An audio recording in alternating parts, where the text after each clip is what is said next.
Ka All India Trinamool Congress ka badai ka liang persya akla Dawa bantau Kyrkieh e jing tokit balai luot lo ka jingkem ya unong ilam ki samla u Richard Mrong Marak.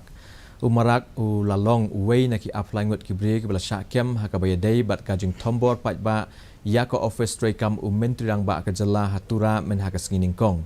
Aba ai jing tran ha ka press conference unong ilam ka seng Aitc bat u menteri rang ba ka jela u berim u Dr. Mukul Sangma ula keno bakatanat pulit district kala penihar dor ya la dia kom ka atyar jong ki riu donbor ki seng sain perthei ha ka sorkar da ka bakem ya u Richard Mrong Marak. Ubala long ru ukertong ubla juya aireng na ka seng TMC na South Tura ya ka bala mi khmat ru da u menteri rang ba ka jela u Konrad K Sangma.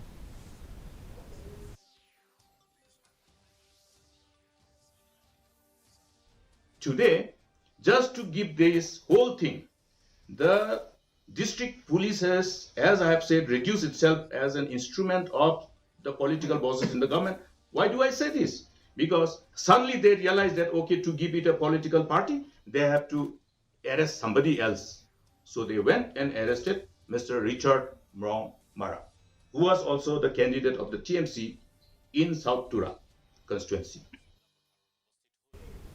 Ka executive committee